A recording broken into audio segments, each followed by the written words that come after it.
Judaism sometimes seems like a religion that's all about men, and the idea of a man in charge goes all the way up to the top.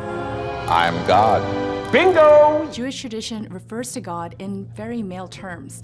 When Jews pray, we address God as our Father, our King. On the surface, it seems pretty cut and dry. God is masculine, right? But in Jewish mystical tradition, God is everything, without dimensions or any limitations. It's a big idea for us to wrap our heads around, especially since our brains aren't wired to comprehend the infinite. So we look at God through the familiar lens of masculinity and femininity. It's how we make something so huge a little easier to understand and relate to. Now I get it. Here you go. So what is God's feminine side?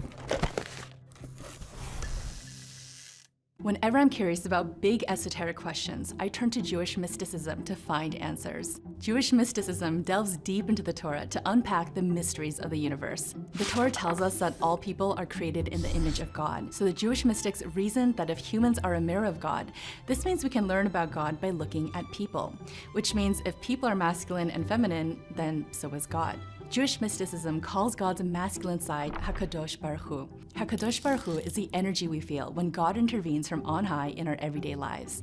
That could be performing miracles that subvert the laws of nature, like splitting the Red Sea, or the many everyday miracles, like bumping into someone you haven't seen in years, who happens to be the perfect person to solve some problem that came up this very morning.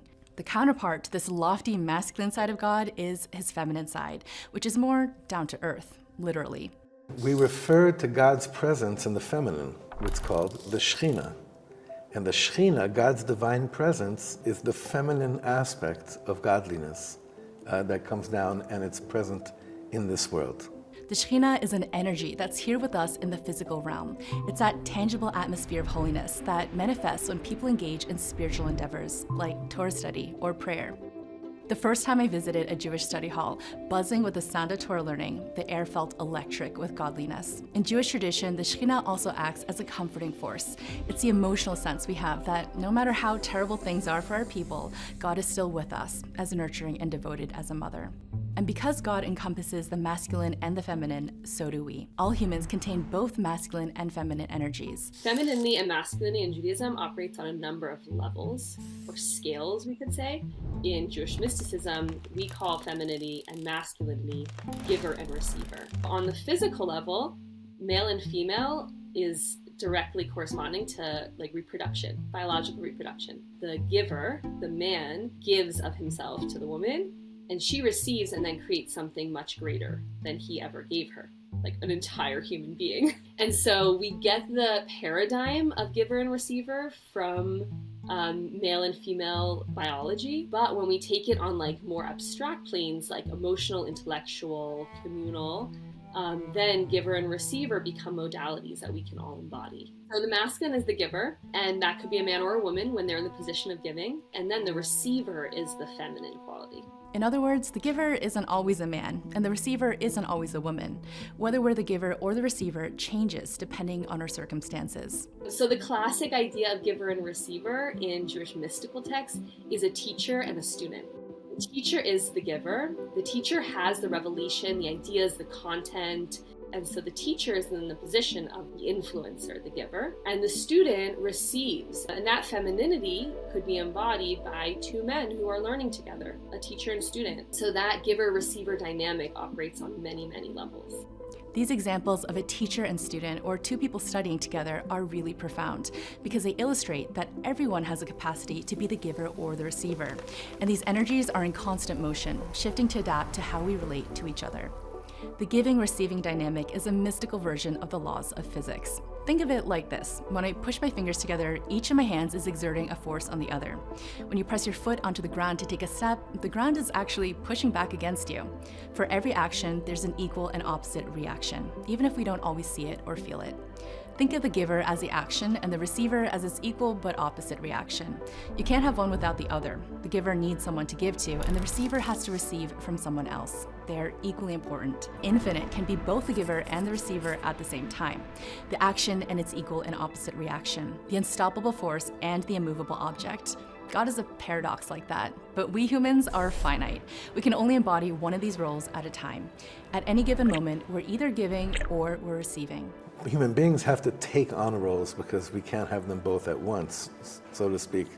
But by God, there's no like mask on, mask off. It's all echad. It's all one at the same time, simultaneously taking place. Two equal roles, both equally important and both godly. And on the metaphysical level, it's easy to see the giver and the receiver, masculine and feminine, as fully equal and complementary. But humans don't live on the metaphysical plane. Here in the human world, masculine and feminine have their own meanings, their own associations, and historically, they haven't always been seen as equals. And Jewish tradition confronts this imbalance head-on. According to Jewish mysticism, the imbalance between masculinity and femininity goes all the way back to the early days of creation, to a legendary cosmic conversation between God and the moon. The Jewish mystics viewed the sun as a masculine symbol and the moon as a feminine symbol. As the story goes, God originally created them at the same size, but that quickly changed. The sun and the moon were created equal, and when the moon saw this, she stood up to God and she said, "Wait a second, how can two kings wear one crown?" And God said, "Gosh darn it, you're right. Go diminish yourself." And the moon was made to become smaller. And the moon says, "Wait, how is that fair?" And God says, "No, it's not like that.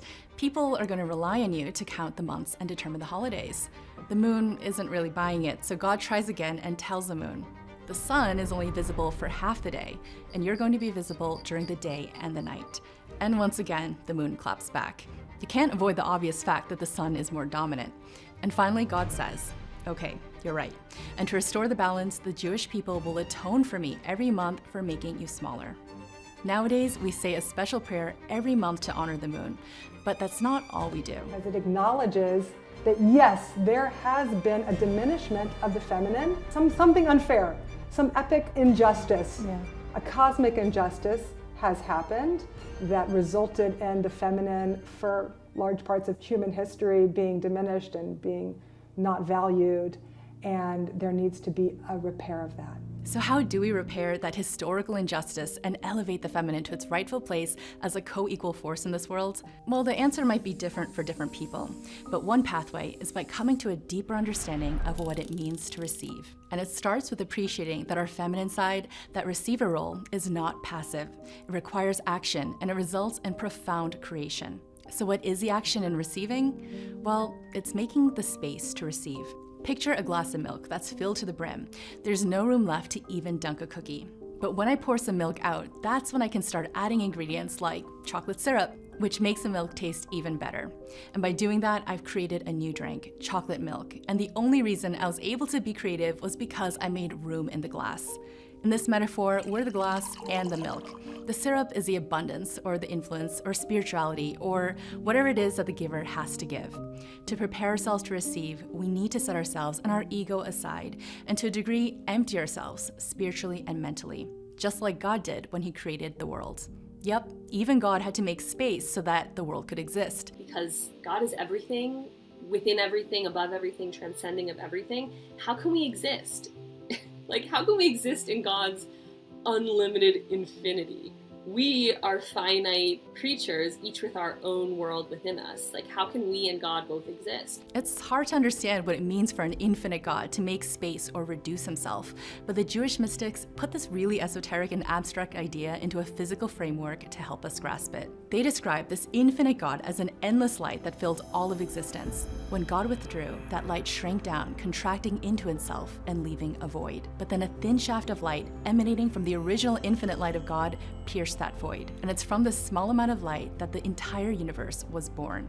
This was the first expression of God as receiver, moving himself aside to become the creator and bring the physical world into existence. When the receiver sets aside part of themselves to make room for what the giver has to offer, the receiver unlocks a profound work of creation. This principle goes beyond two people interacting with another. Even as individuals, we contain the dual energies of giving and receiving, both the ability to inspire and to receive, so we can tap into a deep wellspring of creativity. We have a masculine intellect and a feminine intellect within each person. They're called Chachma and Bina. Chachma is the masculine. It's a spark of inspiration. It's just in a seed. It doesn't really have any expression yet. The feminine is Bina, is when you take that idea and then you apply it. And you start unfolding all of the different aspects of it. And so that dynamic is the initial spark, that revelation moment, and then the Unfolding is the feminine, the extra bina. Chokhmah is that light bulb moment when poof, an idea just comes into our heads. It's the influence side of our intellect. I'm an idea man, Chuck, all right? I get ideas all day long. I can't control them. It's like they come charging in. I can't even fight them if I wanted to, you know?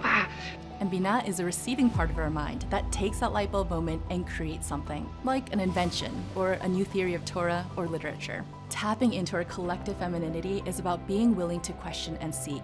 Because if we already have all the answers and we don't make room in our minds to receive, there aren't any questions left to ask. If you really want to get down to the bare bones of something, and you're a really authentic soul searcher that really wants to know what we call the emes, the truth of something, do you demand to know it, or are you humbled before asking? Only then can what you're really looking for appear.